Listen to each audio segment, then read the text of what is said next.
Welcome to another edition of Teach the Geek interviews. My name is Neil Thompson. I'm the founder of Teach the Geek. It's an online platform for science and engineering professionals. Consider checking out Teach the Geek to Speak Society. It's a membership where you can get ongoing help in your public speaking journey, and you can learn more about it at teachthegeek.com. Again, that's teachthegeek.com. Today, my guest is Amy Kaur. She is a water resource control engineer and the co-founder of Engineering Gals, an organization whose goal is to build a global community of women in STEM. She's also co-host of the Gals Chat podcast, where she interviews women in STEM. I'm interested to learn more about her decision to study civil engineering and the motivation for starting Engineering Gals and Gals Chat. Welcome to Teach the Geek interviews, Amy. Hi, thanks for having me, Neil. I'm really excited to be here and talk to you about my path in civil engineering and then engineering gals as well. Wonderful. So as I mentioned, you studied civil engineering in school. What was the motivation to get that degree? I pretty much didn't realize it until I got older, but when I was younger, I used to work on a lot of cars with my dad. And going back to that memory, I remember being really curious and really interested in, how things work. And I took that with me into university when I was trying to figure out what major to choose. I had gone to university as a nursing major and was undecided for a while. I didn't know if I wanted to do English. I didn't really have that much of a strong background in math also. So I feel like that kind of pushed me away from the STEM field, because a lot of people were like, well, if you're not good at math, then it's really not the industry to be in. So later on, I really thought hard about what I was good at and what I really liked doing, and it was something more technical. So I went to my advisor and I asked for some different suggestions for different majors, and she threw out computer science, civil engineering, and I took this intro to civil engineering class and I really liked it. So that's kind of where that happened. And later on, I just really took the time out to develop my skills in math, and that really helped me, and I was able to pretty much get my degree at Cal State Long Beach in civil engineering, and then later on ended up going into that focus of water resource engineering. Wow. Now I realize why I used to lie about my reason to go into engineering. I lied about it for years, because I hear stories like yours, and I just think my reasoning is so lame. I wasn't all that What's great. your reasoning? Well, I wasn't all that great in science and math in school either. I mean, it wasn't the worst, but I certainly wasn't the best. But I went into engineering because my father said I should. And for the longest reason, I used to lie about it. I'd say that I played with Legos. I said that I used to take apart toasters and put them back together. And I used to build computers. And I participated in a robotics club when I was in high school, but I didn't do any of that stuff. So funny. I went into engineering because my father said, do it. And I had no other idea of what to do after high school. So I said, all right, engineering it is. So I commend you for coming to that realization of engineering without, any parental involvement. Yeah, I think, it's different for a lot of people. My parents just told me to do what I wanted to do. So that's what I did, Gotcha. Yeah. Wow. So you went through nursing, undeclared, and English, and then you eventually came to civil engineering. And I was like, because I was really into the arts, right? I was more into literature and, painting, and even just like more artistic and creative things like beauty and fashion. And I was never really into the technical side until, even though I had that interest, I didn't really tap into it until I got to university. Wow. I mean, I had a previous guest, actually, that episode came out last week, and that conversation was pretty interesting. And she said that when she started college, she actually wanted to do English as well. But her father, who was an engineer, said, absolutely not. You're doing engineering. and she Oh my gosh. And she did engineering, electrical engineering. Luckily, it worked out for her. So Yeah. I guess, and when I heard her story, it made me laugh because it was very similar to my own. So I guess I'm not the only one out there whose parents told them what to do and just did it. Yeah, for sure. So I did mention that you are a water resource control engineer. Whenever I think about civil engineering, I think about the people that design the bridges and roads and stuff like that. So I have no clue what a water resource control engineer does. Can you possibly, just explain what you do? Yeah, for sure. I think when we look at civil engineering, a lot of people think, isn't that like architecture? Or like generally people always say that, or people say, well, do you build buildings? And that's a part of it. But there's a lot of sub-disciplines in civil engineering. And with water resources, I didn't really know what it was until I started my internship.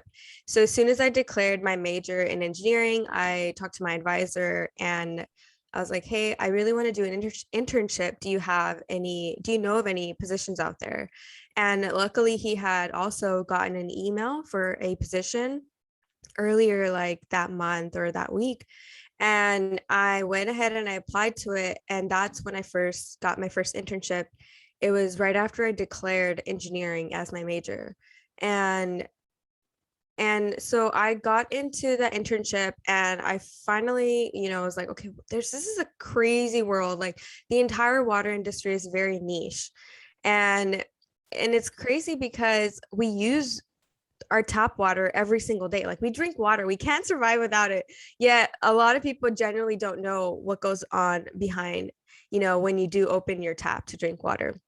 And so, yeah, I pretty much learned that working in the water industry is working on different types of water treatment. So you have, pumping your water from the well or the lake to get your water to your treatment plant and then treating it and then distributing it to your residents. So that's pretty much the water industry. Either you could be working in building dams, the infrastructure to hold water in, such as tanks, pipelines, mains, channels. So a lot of that is like the design aspect of being in the water industry. And then the other aspect is more of like the chemical engineering background. So a lot of chemical engineers also work in the water industry because there's a lot of water chemistry that happens, when it comes to, learning how to treat for different types of contaminants. So yeah, that's how it happened. I work for the government, so most of my job is more regulatory, where I am going on site and inspecting these water systems to, give them the, whether it's like a new permit or just a regular inspection to make sure everything is good for public health. Gotcha. It's great that there are people like you that are willing to do regulatory type jobs. I used to work in medical devices as a product development engineer, and the idea of working in regulatory affairs just sounded absolutely dreadful. I mean, their whole job was basically telling us product development people, no, you can't do that. No, you can't say that. It's just like, man, it's like just no all day. Is there anything fun in your job? I hope. But then as I said, it's great that there are people like you that are willing to do that type of work. So thank you for that. Well, one other thing, when it comes to the water that comes out of your tap, is it drinkable, or do you have to do anything to it to make it drinkable? Well, the whole purpose of, the state water boards and our regulations are, so we have federal regulations and state regulations that regulate the water that comes to our tap, and it's drinkable. So that's the whole entire purpose of my job, my role. I think there's a lot of like misunderstanding or like false narratives behind like, oh, bottled water is better because it's mineralized and all this stuff. And um drinking water from the tap is actually more regulated than bottled water is. So I mean, they're both great options, but I know for a fact there's higher and more stringent regulations, and it gets, inspected and looked at a lot more than, tap water does, more than bottled water does. But, I think at the end of the day, it's more of a societal perception that we have kind of gotten about tap water, but it's drinkable. Wonderful, because that's what I drink, and Yeah. because I'm too cheap to buy bottled water. I mean, you can get filters and make it more mineral or however you want it to be. Yeah. Wonderful. Wow, man, I don't even do that. I just drink it straight out the tap, and it works for me. So I'm glad that that the water that I'm drinking isn't, doing harm to me. So that's wonderful. So I also mentioned in the intro that you started an organization called Engineering Gals. What was the motivation to start that? Yeah, so Engineering Gals came out of a place for, realizing that there's a lot of things that I wish I had when I was in university or even when I was looking into engineering. So I think generally when we talk about engineering, I didn't know what that was. I think a lot of people don't know what it is if they're not really brought up in that STEM background. Um, so I, realized that I wanted to do a couple of things. One of them was, to have that representation, education, and that community that I felt like I didn't have in university. So it was when I was in university and I met my co-founder, Maritza Bravo. Both of us decided that we wanted to make a difference in this field. And we started Engineering Gals. So first off, we started by having an online presence on Instagram and YouTube.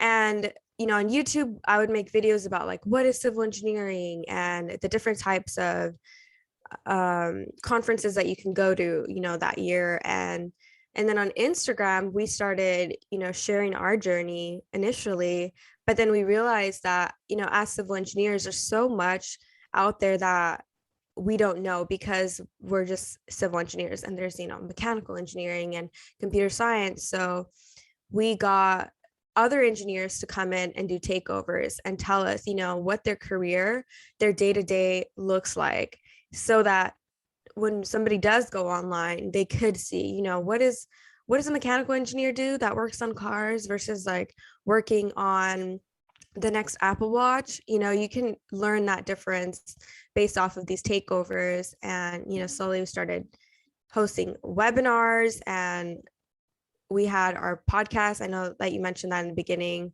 And also be a resource for women, a community place for women where we focus on career development, but also focus on personal development, such as focusing on other aspects of our life that make us a good engineer. So some of it might be like our background. We hosted Black women in STEM, Latinas in STEM, Asians in STEM, to really highlight the minority experience and what they go through, might be different. And some of those struggles and those barriers are different for, first generation immigrants, second generation immigrants.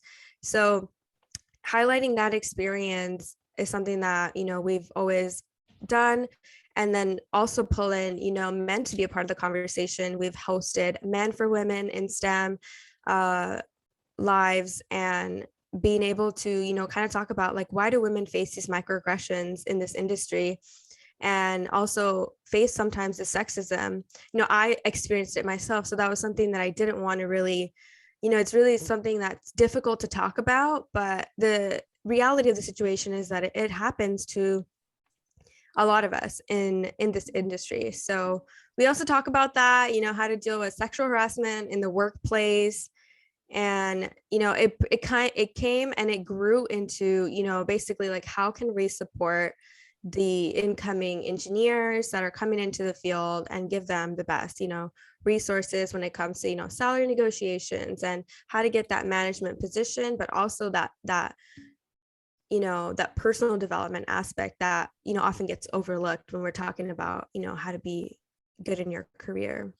Well, yeah, that seems like an excellent resource. I'm sure a lot of female engineers can take advantage of, especially if engineering is for them and they see themselves staying in engineering and growing within engineering. I mean, it sounds like what you all are doing is fabulous for them. So kudos to you for providing it. I also mentioned that you have a podcast called Gals Chat. What was the motivation to develop Gals Chat, and what do you hope people get from the podcast? Yeah, so Gals Chat, we pretty much started Gals Chat during the pandemic, at a time where we felt that we wanted to have more connection with our community. And, we've been growing with the entire community. So we started Engineering Gals in 2016, and we've seen a lot of the STEM communicators grow and the STEM influencers in the space start talking about, science and engineering, communication, and online, and have their own, platforms. And we wanted to take it one step further and bring them onto the podcast and talk about, how do they really, what makes them who they are, celebrate their accomplishments, and then share the resources that have helped them to get where they are today in their career. So a lot of the engineers that we interview, they're, multidimensional, they're working on multiple things at the same time, whether that's STEM related, fashion related, starting a new app, having their own company. A lot of them are entrepreneurs, and we learn from each other. So it's a place where we come together and gals chat and we get the backstory behind our guest, and then also be able to share that resources and how they really became successful in their career and business.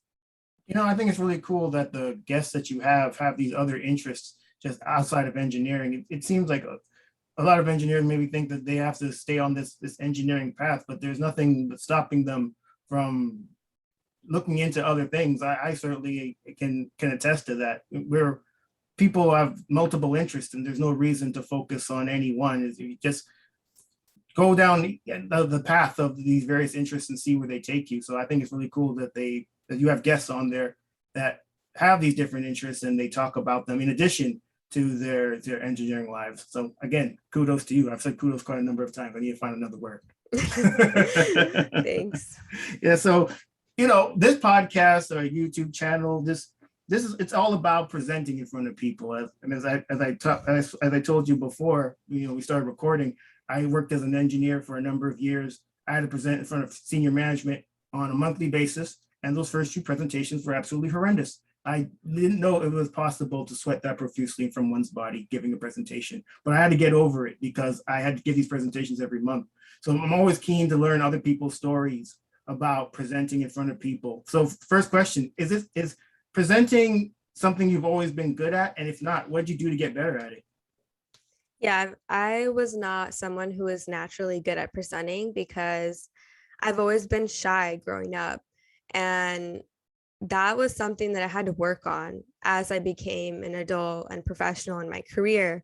I remember taking this communications class where I had to present, and that was the first time I had to actually stand up and present for a longer extended period of time, and it was really difficult.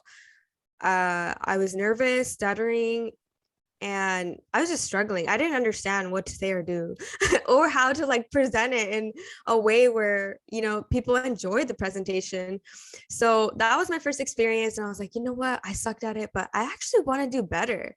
And I went to so at that time I had been hired on full time, eventually a few years later, in engineering at my job. And so I'm an engineer, and this opportunity came by where they needed someone to do this presentation. And I volunteered. And I was like, if I just volunteer, push myself into it, I'll force myself to learn how to be good at public speaking, and I'll get practice. And so that's pretty much what happened. I had to really understand the basics behind presenting, and some of the things that really helped me or that I found online, because I didn't really know who else to ask. I did my research online, how to be good at public speaking, and pretty much the thing that helped me the most was you have to understand what you're presenting about really, really well. So the more you understand it, the more confident you'll feel in presenting about that topic, especially in engineering, when you're presenting about something that's very technical, or, something that a project that you might have worked on. So understand and know, what kind of questions people might have, so that you can prepare for those questions beforehand, especially if you get nervous. And I pretty much started by going through each slide and writing notes for each slide, and almost getting to a point where I had to memorize what I was saying, because when I get nervous, my nerves take over. I don't know what to say. I freeze. I just completely I can't think sometimes. And And that was like the beginning of that, public speaking journey. A while later, pretty much through engineering gals, a lot of my interpersonal and communications and public speaking skills were built even more. And a lot of it was from hosting, our webinars, hosting meetups, hosting our Galentine event, or, like I was saying, our Asians in STEM, civil engineering, civil engineers, and all, civil engineer um, online seminars as well. So that was really nerve wracking because it was another way I was presenting myself online. And then after that, it was, I felt comfortable enough with, coming online and speaking, hosting even STEM engineering lives on the Engineering Gals platform, then to going ahead and starting the Gals Chat podcast. So Gals Chat podcast started when my co-host also reached out to Engineering Gals. So Laura is my co-host for the Gals Chat podcast, and we basically came together. She is a materials engineer, and then I'm a civil engineer. So both of us aren't like communication background, but we wanted to, do this podcast to really bring out and highlight those women in engineering. So through Gals Chat, I would say I had even more practice on speaking with people and more on a like casual level, but back and forth, versus when you go to do public speaking, you just present and then you have your questions towards the end typically. That what you were just saying, Amy, really think about the differences between presenting in front of people, just, when you get face to face as opposed to virtually. So, like your webinars and the podcast. Do you see any major differences or challenges from both? I think when I was presenting in person for work, I felt a little bit more self-conscious because you could see me, my body language. A lot of people talk about body language, nonverbal communication.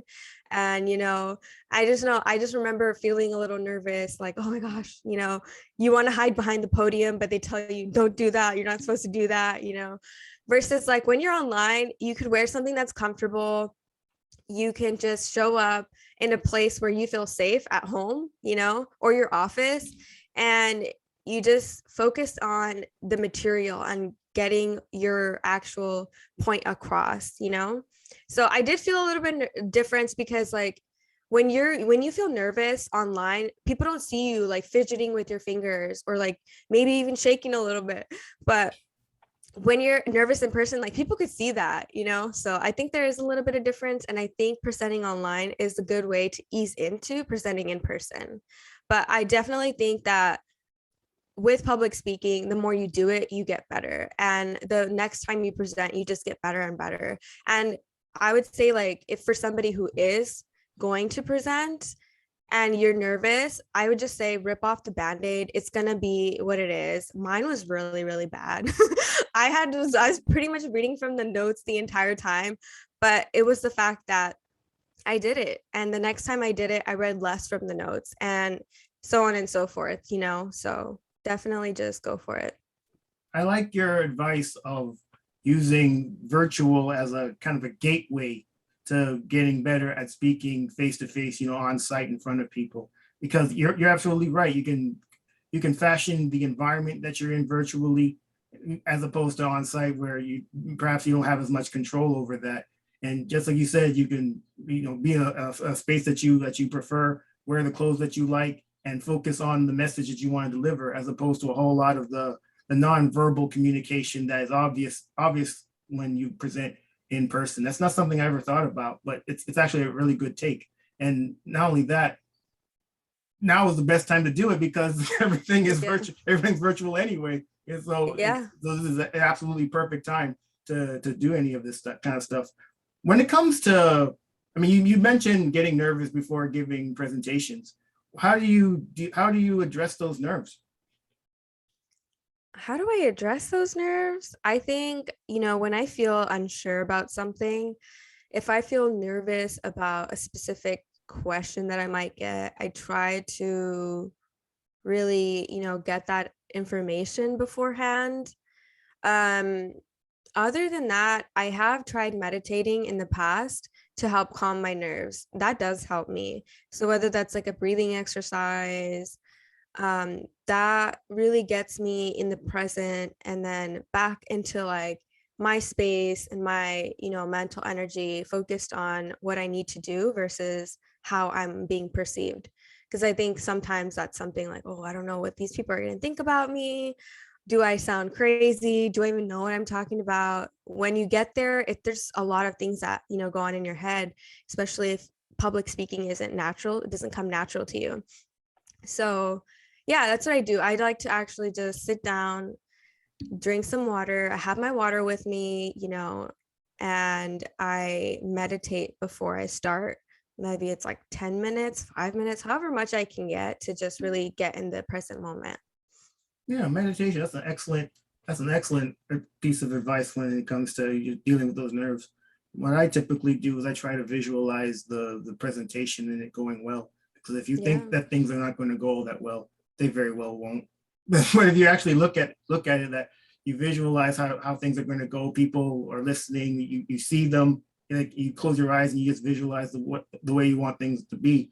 The people are listening and they're paying attention, they're laughing at the appropriate parts, that you know the answers to their questions, and they clap and they applaud you afterwards. It just put you in this different mind frame that you, and then you go out there and then you perform based on that visualization. That's what I tend to do, and that's been really helpful for me. But I really like your idea of meditation as well. So hopefully people can try that out and see how it works out for them.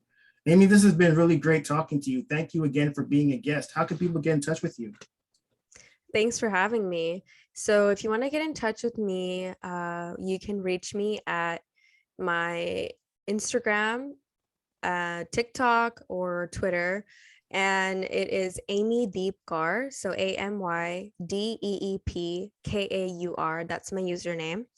And if you want to connect with us engineering gals, you can reach us on pretty much every social media platform. We're on TikTok, Instagram, YouTube, Facebook, Twitter, and you can reach us at Engineering Gals. So engineering and then GALS. And we also have a website, engineeringgals.com. We're launching our mentorship program at the time. So if you're interested in getting a mentorship, we can definitely, connect you with other engineering professionals in the industry. And yeah, that's pretty much it. So we have our website. And then if people want to listen to the Gals Chat podcast, you can listen to it on Spotify, Apple Music, pretty much anywhere you listen to podcasts. And it's just Gals Chat by Engineering Gals. Wonderful. So it doesn't sound like you're very difficult to find. So I'll certainly include all that information so that people can find you. Everybody, this marks the end of another edition of Teach the Geek interviews.